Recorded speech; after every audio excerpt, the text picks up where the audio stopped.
So good afternoon सबैलाई। After a long time है मैले फेरि एउटा नयाँ ब्लग बनाउन थालेँ। ब्लग नबनाउँ भनेको यसपालि चाहिँ ब्लग बनाउने कन्डिसन कथाले माग्यो क्या।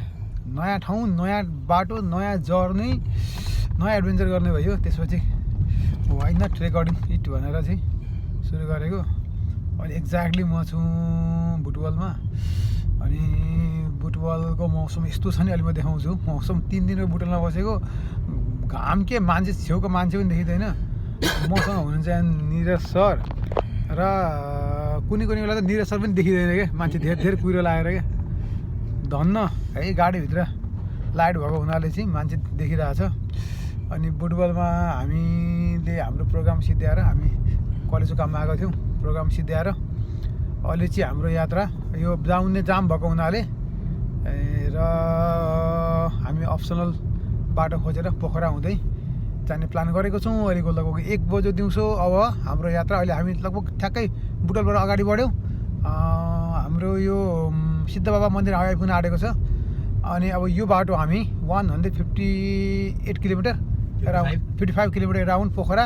अबको नेक्स्ट डेस्टिनेसन हाम्रो पोखरा। बाटो एकदम म देखाउनेवाला छु, मजा हुन्छ होला। एकदम कुहिरो लागेको छ यतातिर चाहिँ। पाहाडतिर के छ हालत, साँगुरो बाटो हेरी पुरै भिजेको छ, पानी परे जस्तो भएको छ बाटो। ल अब चाहिँ अगाडि देखाउँछु हाम्रो अगाडिको यो जर्नी र यो यात्रा। सो हामी लगभग सिद्ध बाबा मन्दिरको छेउछाउमा छौँ।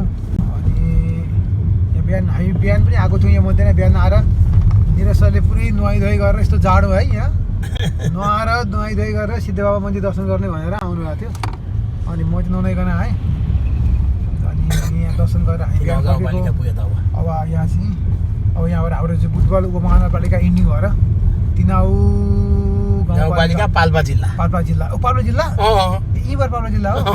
ल पाल्पा जिल्ला टेकियो है त। पाल्पा जिल्ला सुरु भयो।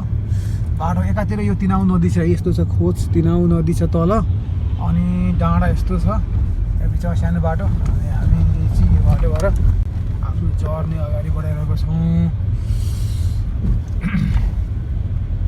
सो यहाँ चाहिँ हामी एउटा नयाँ ठाउँमा आइपुग्यौँ। यहाँबाट सुरुङ बनिरहेको रहेछ। त्यो सुरुङ बनिसकेपछि चाहिँ अब यो सुरुङ कहाँसम्म पुग्छ चाहिँ अब इन्फर्मेसन लिन पाइएन। जे होस् यो सुरुङ बनिसकेपछि चाहिँ यो बाटो धेरै छोटिन्छ होला। यस्तो बाटो त पिच छ बाटो, त्यही पनि एकदमै कम्प्लिकेटेड, सानो पुरै ठुल्ठुलो पाहाड। आज त हामीले धेरै कुरा घुम्यौँ त यार। बिहान मन्दिर, अनि केबल कार, अनि सुरुङ, अगाडि झर्ना आइरहेको छ। यो मौसममा बाटोभरि झर्ना छ भने हो ठुल्ठुलो। ए त्यही त भन्छ, यो सुक्खा मौसममा झर्ना आइरहेको छ। झर्ना त अब बर्खा बेलामा आउने हो भनेपछि त्यहाँ नेसनल झर्ना त।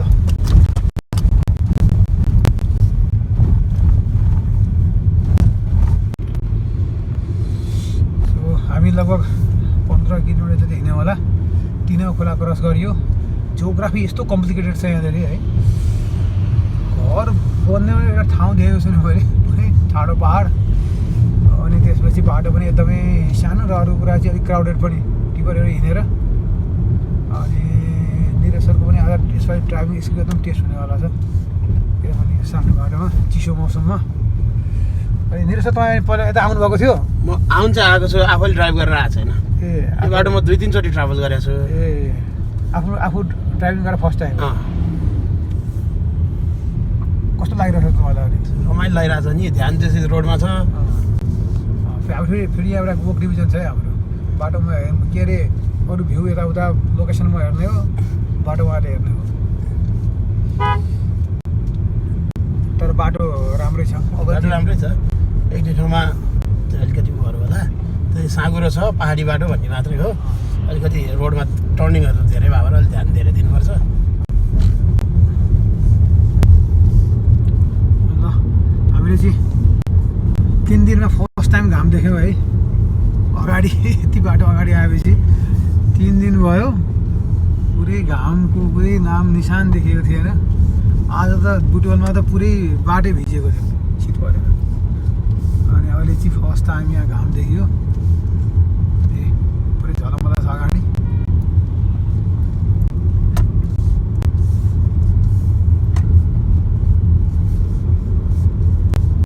ल अब चाहिँ हामी यो डुब्रे खोला तलेर यहाँ तानसेन नगरपालिकामा प्रवेश गऱ्यौँ। भनेको भनेपछि एउटा नयाँ ठाउँ आइपुग्यो। अघि तिनाउ गाउँपालिका थियो होइन? अघि तिनाउ थियो, अब पाल्पाको तिनाउ गाउँपालिका भएर पाल्पाको तानसेन नगरपालिका आइपुग्यौँ र यस्तो घामले स्वागत गर्यो होइन। यो इन्ट्रेस्टिङ कुरा भनेको चाहिँ यो हरियो क्लियर पिक्चर नदेखेको यो आँखाले धेरै भइरहेको थियो है। अगाडिको हरियो डाँडा यस्तो क्लिन देखिरहेको छ यो के घामले गर्दाखेरि। र हामी तानसेन प्रवेश गऱ्यौँ।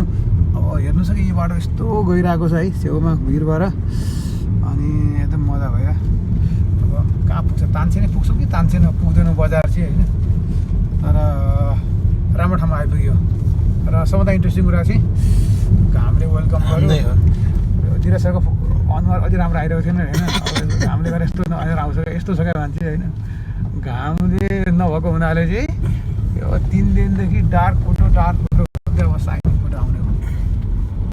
सो हाम्रो यात्रा एकदमै कन्टिन्यू छ, घमाइलो दिनमा। त्यो डाँडामा चाहिँ तानसेन लेखेको त हुन्थ्यो। न्यानो गफ भइरहेको छ र अगाडि चाहिँ लगभग तानसेन बजार डाँडामा एकदमै घमाइलो तानसेन बजार देखिरहेको छ। यहाँदेखि अलिकति छेपियो अहिले है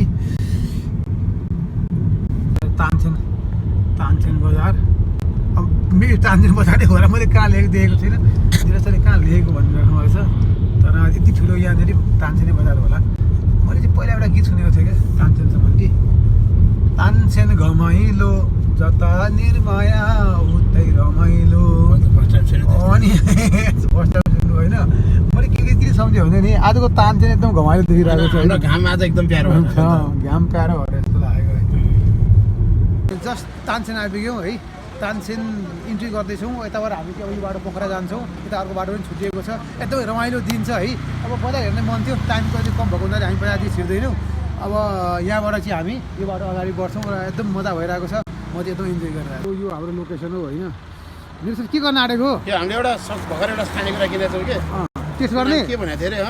टेस्ट गर्ने के भनेको थियो मैले नाम बिर्सेँ। नाम मैले बिर्सेँ। बीबाट आउने बबाट आउने के भनेको त्यो चाहिँ मोटरबाट बन्छ अरे। मोटरको बनेको दालबाट बनेको हुन्छ अरे। के छ फिडब्याक? यो चाहिँ मिठो रहेछ एकदमै होइन। त्यो चनाको दाललाई किनेर के केराउको दाललाई किनेर तेलमा तारेको नुनिलो छ। नुनिलो। अनि तपाईँले यता यो दाइहरूसँग बुझ्दै हुनुहुन्छ नि यहाँनिर वरिपरि यो ठाउँको बारेमा के बुझ्नु भयो तपाईँले? मैले यहाँबाट कता जान्छ बाटो भनेर बुझेको। यहाँबाट अब ठ्याक्कै जङ्सन रहेछ छुट्टिने। त्यो जङ्सनबाट यता यो पश्चिमतिर लाग्यो भने चाहिँ तपाईँको पाल्पा तानसेन अर्घाखाँची भनेअनुसार चाहिँ अलिक टाढैको पनि पुग्छ अरे यो बाटो। तर हामी चाहिँ अब यतातिर लाग्दैछ। तपाईँ पनि राख्नुहोस्।